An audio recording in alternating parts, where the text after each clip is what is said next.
এই যে গাছটা আমরা দেখছি, এই গাছটা হচ্ছে আপনার নীল গাছ। এর বৈজ্ঞানিক নাম হচ্ছে ইন্ডিগোফেরা টিক্টোরিয়া। ইন্ডিগোফেরা টিক্টোরিয়া।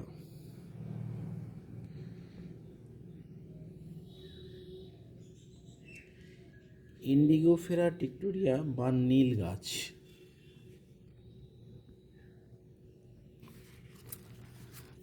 এই গাছকে 10-11 দিন জলে ভিজিয়ে রেখে তামার পাত্রে আগুন দিয়ে ফুটিয়ে ফুটিয়ে ওই জলটাকে, ওই কোষটাকে একদম কম করে শেষ পর্যায়ে নীলে পরিণত করা হতো।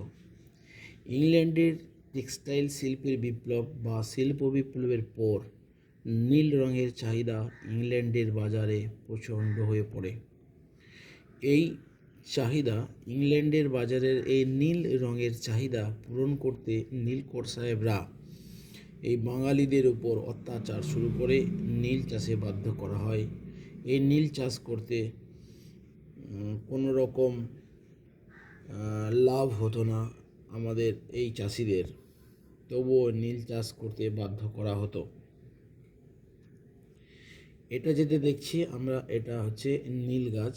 সেই 1860 সাল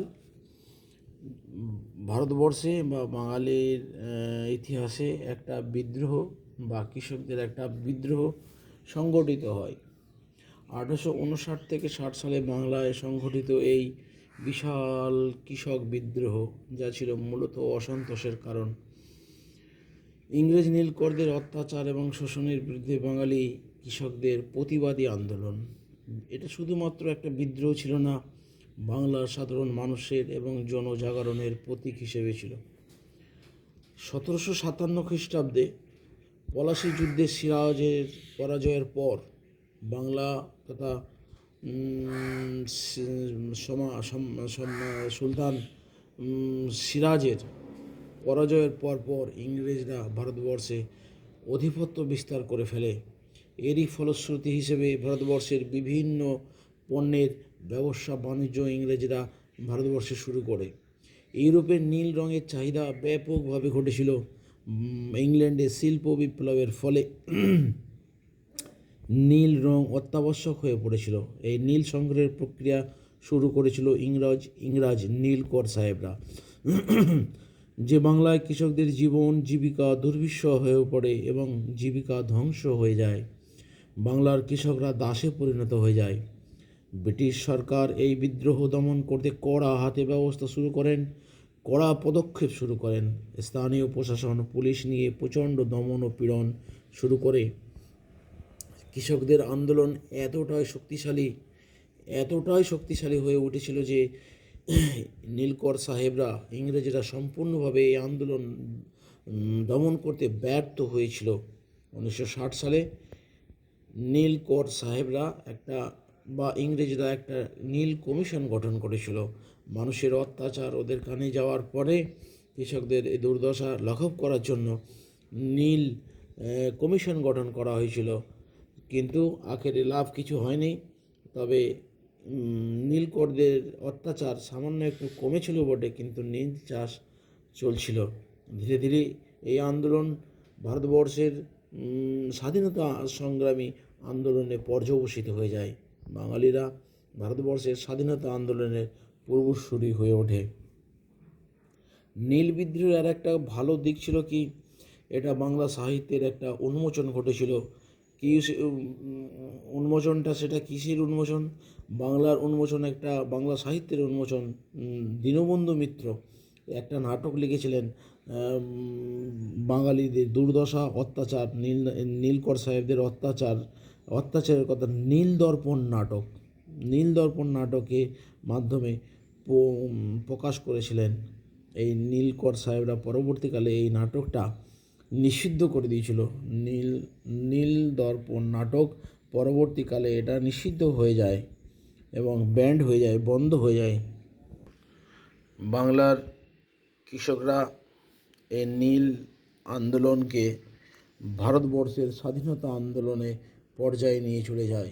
অসম সাহসে ইংরেজদের বিরুদ্ধে অসম সাহসে ইংরেজদের বিরুদ্ধে নীল আন্দোলন শুরু করেছিল, যেটা পরবর্তীকালে ভারতের স্বাধীনতা আন্দোলনে পর্যবেসিত হয়। এই নীল কথাটির বৈজ্ঞানিক নাম হচ্ছে ইন্ডিগোফেরা টিক্টোরিয়া বা নীল। 10 থেকে 11 দিন জলে ভিজিয়ে রেখে তামার পাত্রে আগুন দিয়ে ফুটিয়ে ফুটিয়ে ওই জলকে নীলে পর্যবসিত করা হতো বা পরিণত করা হতো। ইংল্যান্ডের শিল্প বিপ্লবের পর নীল রঙের চাহিদা বা ইন্ডিয়ার নীল থেকেই পূরণ করা হতো। নীলকর সাহেবরা বাঙালি চাষিদের উপর অত্যাচার ও নীল চাষে বাধ্য করত। পশ্চিমবাংলার আনাচে কানাচে এখনও বেঁচে আছে এই নীল গাছ। কোনো গাছকে সহজেই মেরে ফেলা যায় না। এই নীল গাছ দানা পড়ে পরবর্তী পর্যায়ে আবার নতুন চারা তৈরি হয়ে এইভাবে আজও বেঁচে রয়েছে পশ্চিমবাংলার আনাচে কানাচে। আপনি খুঁজলে আপনি দেখতে পাবেন এই ইন্ডিগোফেরা টিক্টোরিয়া গাছটিকে।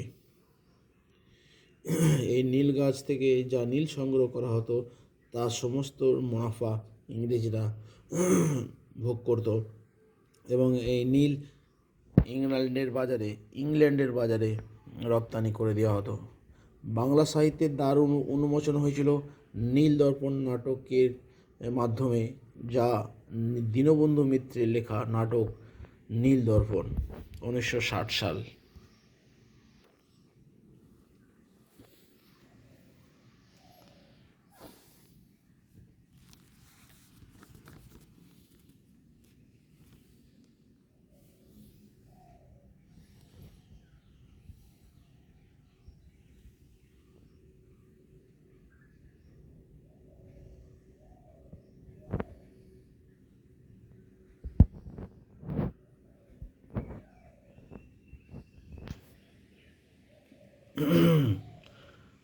বন্ধু, আমার চ্যানেলটা একটু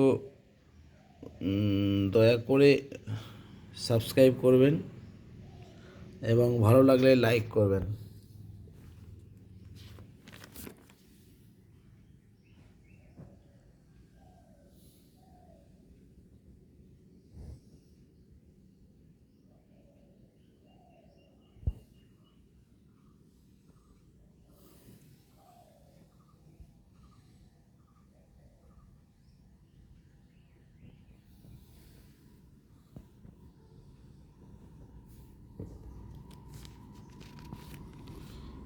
ধন্যবাদ।